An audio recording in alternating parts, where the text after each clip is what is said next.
right, good morning. Again, my name is Dave Staehlin, and this is on shortcuts. Let's see here. Let me get back to screen lets me advance. Okay, so these are shortcuts. And so we're going to talk about unanimous consent, consent calendars, previous question, and refer to committee.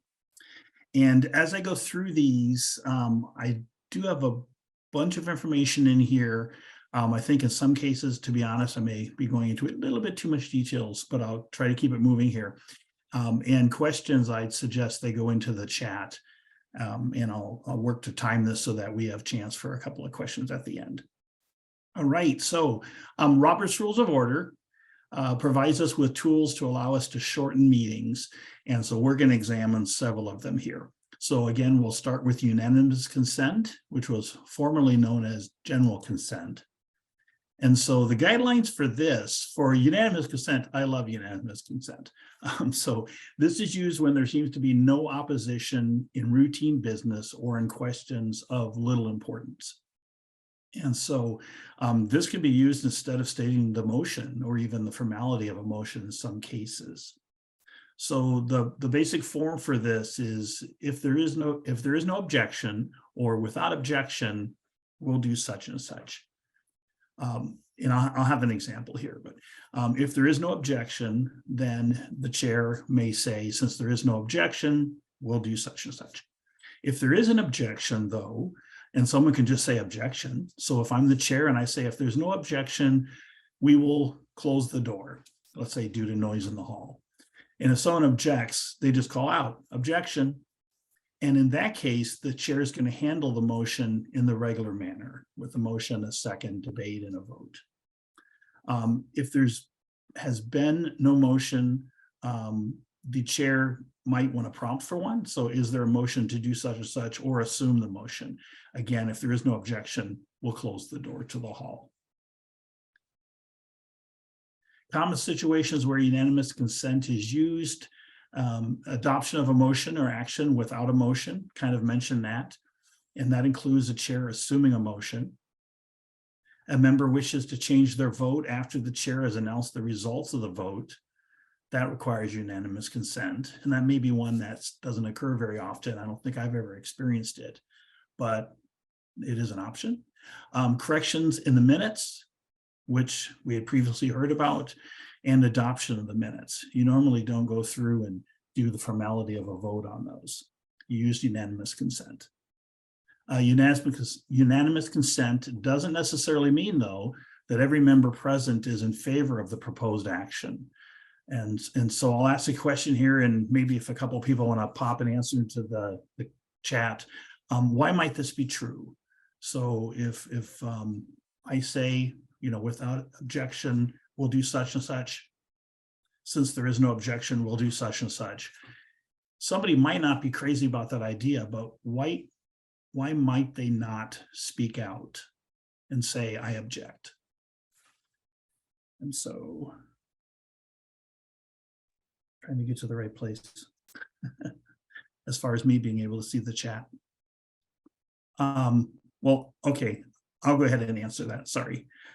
The way I have my screens, I can't see the chat. But anyway, it might just be that they're not thrilled with the idea, but they don't think it's a big deal. It's not something they're gonna fight about. They don't believe that they'd win, and so they just don't raise an objection. Likewise, if somebody objects, it doesn't necessarily mean that the member who objected is against the proposed action. And so again, I'd ask, why might that be true? And I'll answer that one as well. So they may object because they think it's important that a debate occur, or that that is something that's worth our time to at least spend a few minutes talking about and then voting, rather than just using unanimous consent. Okay. So that was unanimous consent, and that was pretty quick. I will add one more comment on unanimous consent, and that is, be careful that you don't use it too much. And of course, as a chair, you should never use it for the purpose of kind of getting your way. There may be people who may not feel comfortable objecting to the unanimous consent, and you don't want that person to lose their right to debate and vote on that question by using unanimous consent. So really use unanimous consent for those items where it's non-controversial. There's probably very little disagreement with the idea. So be careful about that. Okay, the next item is consent calendars. And so consent calendars are something that's unique.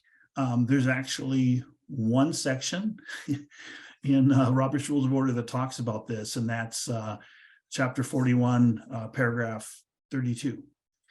That's it. But consent calendars you may recognize. So assemblies with a heavy workload, including a large number of routine or non-controversial matters, may find a consent calendar useful to quickly dispose of those matters.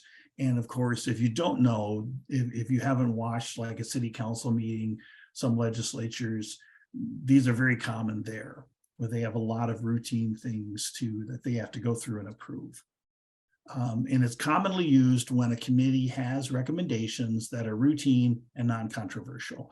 So think of the planning department. They may have a bunch of requests for permits or different things, and many of them might be non-controversial. They're routine. The committee or someone could ask that be put on the consent calendar for the upcoming city council meeting, let's say, as those items can be handled all together. Now, if you do have a consent calendar, it needs to be brought up at the point in the agenda that's been set by a special rule of order. And that normally precedes your standing committee reports as far as that order of business. The special rule of order might specify what matters on the consent agenda may be considered in gross or without debate. So you could, for example, and this isn't specified in Roberts, but what I've seen done with organizations that do something similar to this is they may say on the consent agenda, we have items A through F.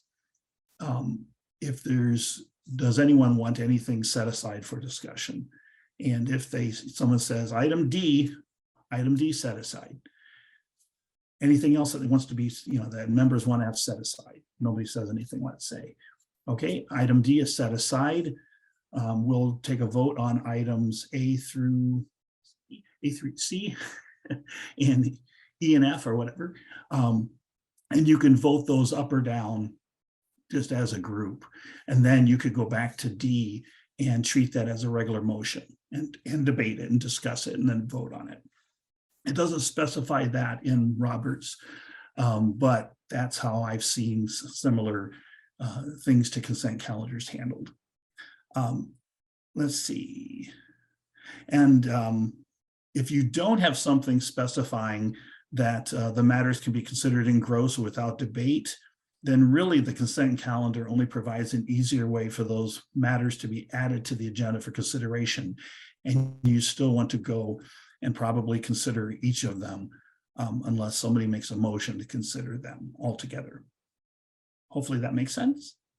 And again, if you have any questions, please put that in the chat. Okay. And then now we're going to talk about previous question.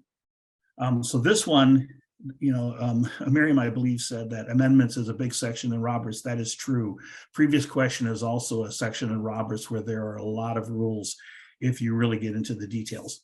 And so the previous question is a subsidiary motion used to immediately close debate and the making of subsidiary motions, except the motion to lay on the table. So the common situation is, of course, people have been debating an issue, speaking for it, speaking against it, or debating a motion. And a member would like to close debate, and let's just go ahead and move on to voting. So it doesn't prevent the making of privileged or incidental motions as applicable, and it doesn't prevent a special order set for a particular hour from interrupting the pending business. And again, some of these might be a little more detail than people even want to know, but they're there. And so if you're getting into the details of it and you have some of these unique situations, it's good to know this. But in general, previous question is a good thing to use to end debate and move on to voting. It does require a second. It's not debatable and it's not amendable. And it requires a 2/3 vote. And I have that in red because that is a very important point. You can't have a heckler's veto. You can't have someone in there say, question, or I call the previous question. First of all, they need to be recognized and there needs to be a second. But also, you can't have one member or even a few members choose to end debate because, you know, they're tired of sitting here listening to people debate.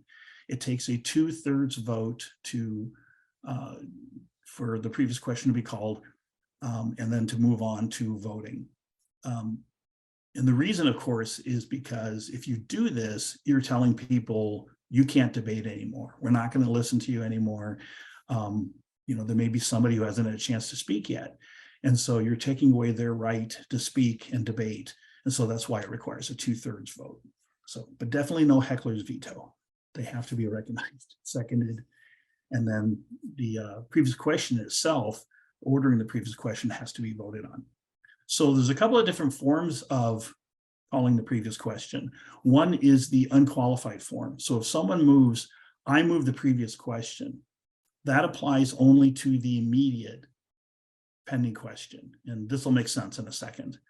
The unqualified form, it can be applied to some or all of the pending questions, but only consecutively, working backwards from the immediate pending question. And I'll show you what that means. So if anybody's confused, that'll make sense in just a second here.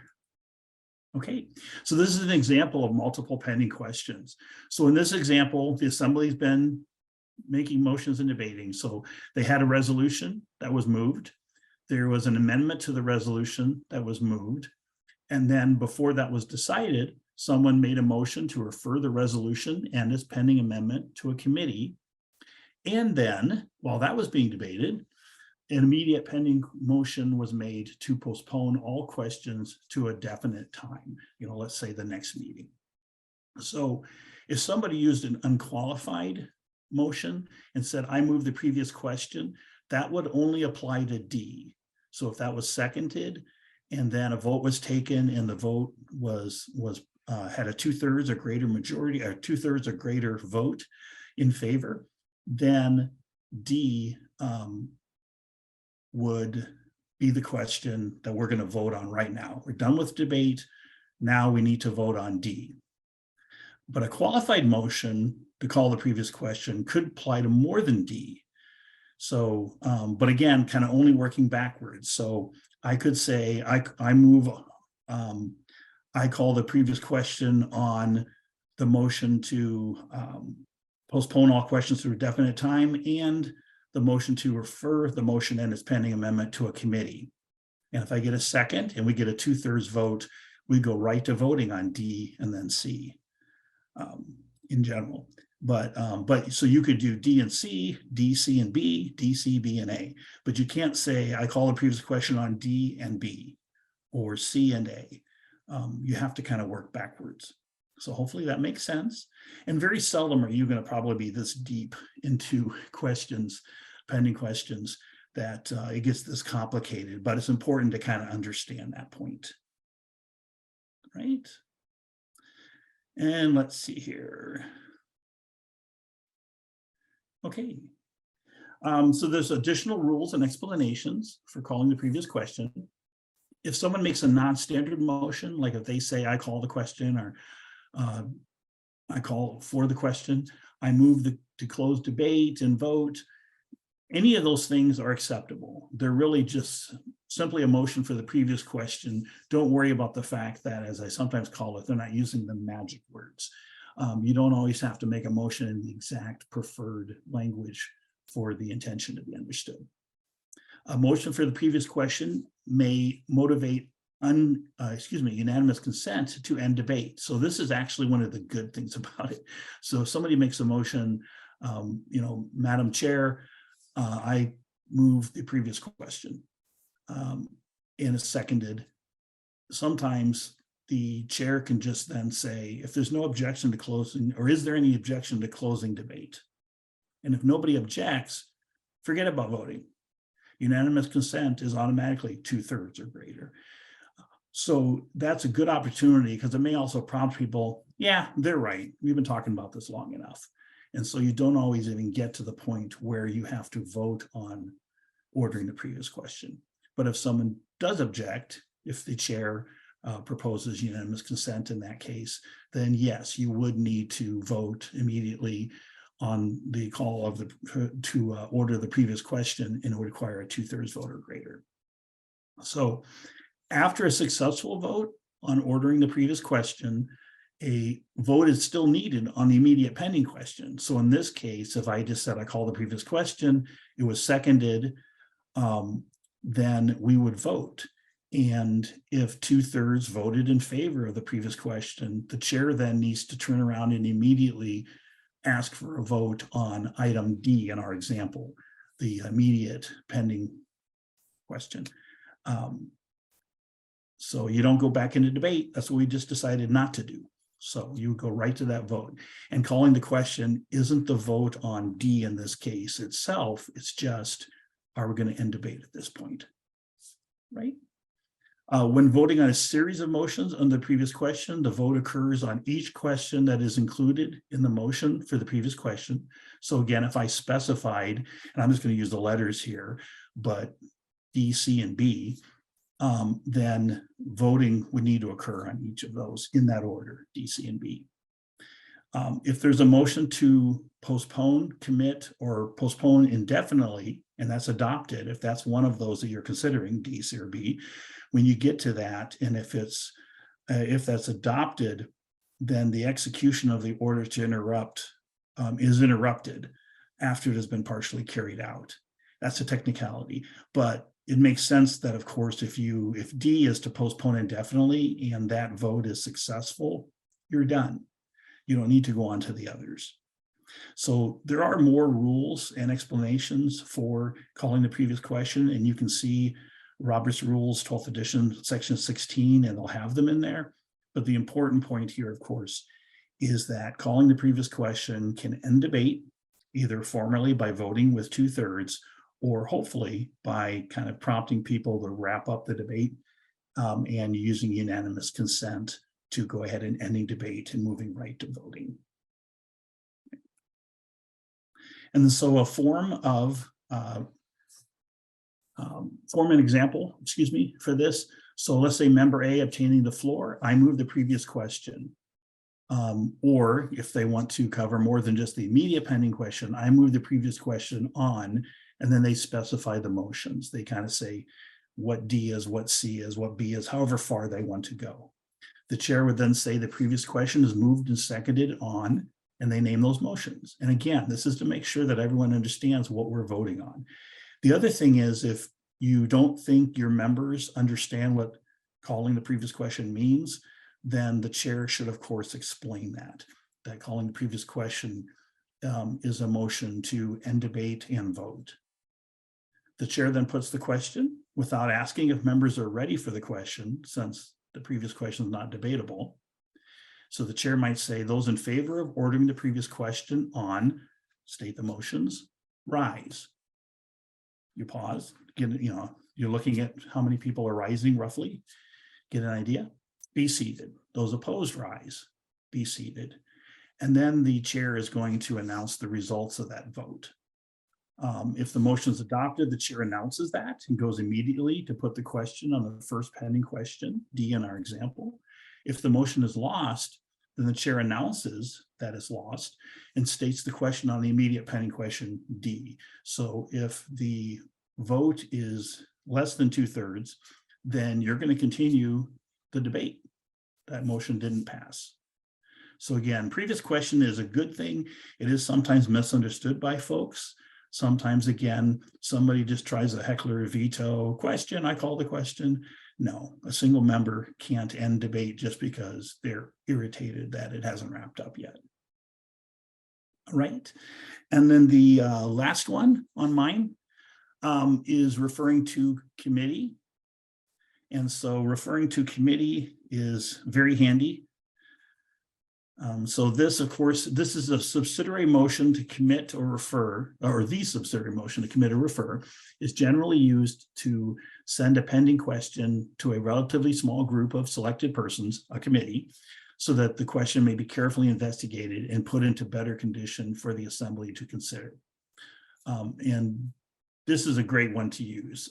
If you have committees, or you could establish a committee, as I'll mention, a special committee for this purpose.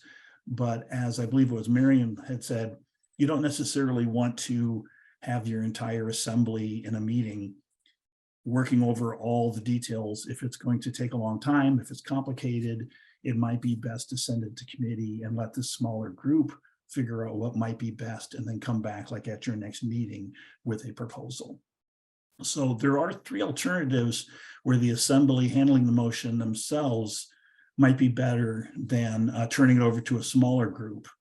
And these are going into a committee of the whole, going into quasi committee of the whole, or is also known as consider as if in a committee of the whole, and consider informally.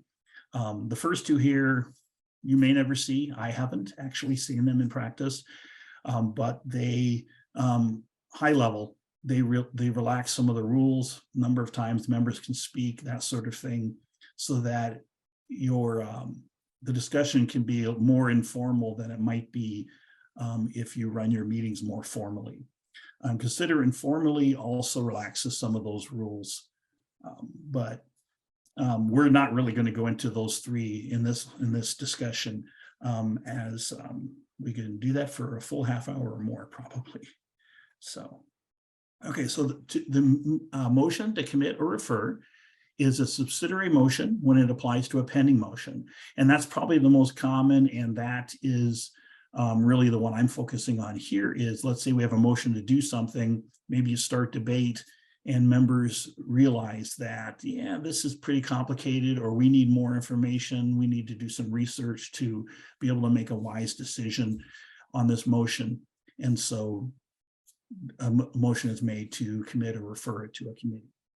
But you could also, though, make an original main motion where no questions pending. So you're under new business, let's say, and the chair asks, is there any new business? And you could get recognized and stand and say that, I move that, kind of that other example, that we establish a committee of 3 to research this opportunity and come back and report to us at our next meeting, for example. So it could be done as an original main motion. And it could also be an incidental main motion when no motion is pending and the subject is something about which the assembly has already taken some other action. So, but again, we're kind of focusing on a subsidiary version here, where there's an existing motion and then somebody moves that be referred to committee. So the subsidiary motion is out of order when somebody else has the floor, must be seconded, it is debatable, and it is amendable, and it requires a majority vote.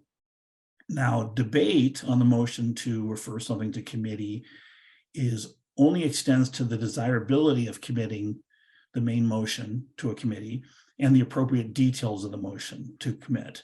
And it's not on the merits of the question. So you wouldn't argue whether or not we should do or approve the main motion, but rather, do we want to send it to committee, or should we hash it out now, for example? So amendments to the motion to commit or to refer do have some limits. So it includes, but is not limited to, which standing committee you might want to send it to. So the motion may originally have one committee, but you may want to amend that and send it to a different committee instead, if that's more appropriate. And if the motion proposes creating a new special committee, okay, thank you, Lucy, then you want to, if you're going to send it to special committee, there's other amendments you can make, like what's the name of the committee, how many people are on the committee, how you select them. So, all right. All right. Okay, and we're actually almost finished here. So the motion should be complete if the main question is to be considered by a committee of the whole, quasi committee of the whole, or considered informally, which one? Again, we're not going to go into those details. If the main question is referred to a standing committee, which one? So again, these are kind of the things I've just mentioned. And if you're going to send it to a special committee, there's some decisions to be made. And those can be, those should be complete in the motion, ideally originally, but if you need to amend it to add those details, you can do that. Let's see. And then the motion to commit or refer should not be used to defeat a motion or render it moot. So for example, if the motion is that we do something next weekend, a motion to send it to committee and report at our meeting next month would not be in order. So if you want to make a motion to postpone indefinitely, just do it. Don't try to use a motion to commit to kill an item. Let's see. And so again, if the motion is incomplete, you can ask members to offer suggestions or formal amendments. You can create blanks if you're familiar with those. Or you could just go ahead and put the motion to refer to a vote if you think that perhaps it's likely to be shot down. You could do that. The chair could just to get rid of the motion. Okay, so there are also additional explanations and rules for a commit, and those are in section 13. So that actually is, and I'll stop sharing here, that is my presentation. So we might have a minute or two for a question or two if there are any. Sure. So first question is, I have not seen a consent calendar where to be kept. Who generates it? Can you show us an example? Okay, I actually haven't seen one myself other than my local city council. And that's one thing, is that Roberts doesn't give a ton of details about how things get on the consent calendar. I believe if you create a special rule of order to create that, you probably want to include those details. Can any member of the assembly or the organization get something on the calendar? Do they just need to notify the secretary? You know, how's that done? I would figure those out how you want to do it in your organization and include those in the special order. The other thing I would add is that sometimes the term consent agenda is more commonly used. So people may be familiar with that term if they're not familiar with consent calendar. Absolutely. The next question is, must an organization's bylaws state that their authority is Robert's Rules of Order?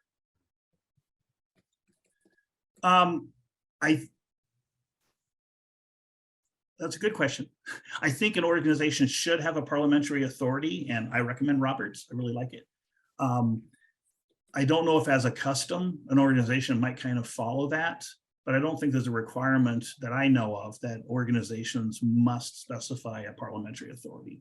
And I don't know if anyone else, any other instructors or Josh yourself, do you have any suggestions on that? I would agree with your description. Another possibility would be that you could, if it's silent in the bylaws, you could adopt it in a lower level rule, like a special rule of order. And there's some other ways for some special circumstances, but yeah. Okay. All right. I think we have a minute or two if there's any other questions.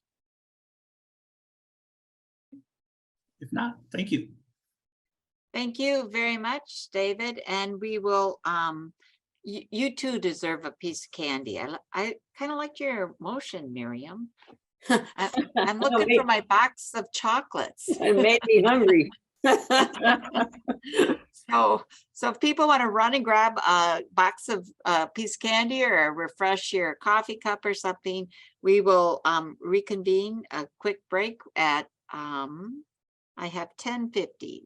Oh my gosh, wait, it's now. So 10:55. So we're going to take a 5-minute break, and then we'll have Robert and wearing good shoes. So hope we'll see you soon.